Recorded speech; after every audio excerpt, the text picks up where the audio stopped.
అందరిది ఈక్వల్ తప్పు ఉంది అనేసి నేను చెప్తాను. నేను ప్రమోట్ చేయడం తప్పు కాదనేసి నేను చెప్పలే.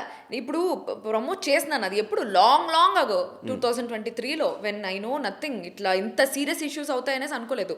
Betting is just like trading. ఇప్పుడు మన స్టాక్ మార్కెట్ ఉంది, దాంట్లో మనం డబ్బులు పెడతాం, అది వస్తుందా పోతుందా అని చెప్పేసి మనకు తెలీదు. అట్లే బెట్టింగ్ కూడా కొంతమంది సరదాగా చేయడమో, కొంతమంది మనకి డబ్బులు డబల్ అవుతాయి, త్రిబుల్ అవుతాయి అని చెప్పేసి దాంట్లో డబ్బులు పెట్టి పోగొట్టుకున్న వాళ్ళు ఉన్నారు, గెలుచుకున్న వాళ్ళు ఉన్నారు. పోగొట్టుకున్న వాళ్ళు పోగొట్టుకుంటారు అనుకున్నాను, కానీ ప్రాణాలు పోగొట్టుకుంటారు అంత సీరియస్ ఇష్యూ అవుతుంది అనేసి అయితే నేను ఎక్స్పెక్ట్ చేయాలి. ఎస్ 2 years అగో ఇంత సీరియస్గా లేదు ఇష్యూ. Everybody dead.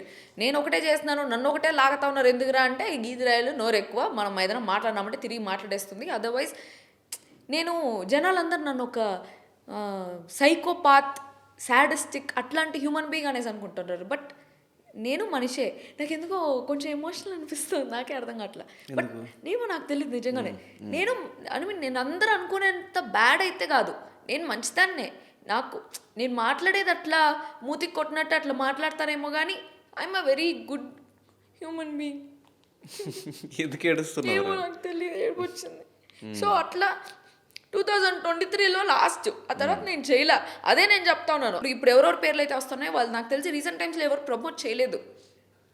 అదే నాకు తెలిసింది. అందరు ఇప్పుడు ఎందుకు దాన్ని పట్టుకుంటా ఉన్నారంటే, ఓకే వ్యూస్ వస్తాయి, వీళ్ళని తిడితే మనకు వ్యూస్ వస్తాయి, మనకు తిడదామని చెప్పేసి అందరు ఆ పాయింట్ మీద తిడతా ఉన్నట్టు నాకు అనిపించింది. కానీ ఎవరు నిజంగా జనాల కోసం అయితే దీనికోసం స్టాండ్ తీసుకున్నట్టయితే నాకు అనిపించలే. ఈ పాయింట్లో నాకు యువ సామ్రాట్ గారు అనేసి ఒక ఆయన ఉన్నారు. ఆయన వచ్చి లాంగ్ అగో 2023 నుంచి ఆయన ఫైట్ చేస్తూ ఉన్నారు. అదొకటే నాకు తెలుసు, దట్ వాళ్ళు బెట్టింగ్ యాప్ పెడతా ఉన్నారు, పెట్టకండి అని చెప్పేసి. నేను అప్పుడెప్పుడో 2023లో పెట్టినప్పుడు కూడా ఈ టెక్స్చర్ మీ వద్దు గీతు గారు, మీరు ఇలా పెట్టద్దని నేను చెప్పేసి అప్పుడే టెక్స్ట్ చేస్తున్నారు. ఇప్పుడు వీడియోలు చేసే వాళ్ళందరూ అప్పుడెందుకు టెక్స్ట్ చేయలేదు, ఇప్పుడు ఎందుకు వీడియోలు పెడతా ఉన్నారు? ఆ పాయింట్ నాకు అర్థమే కదా.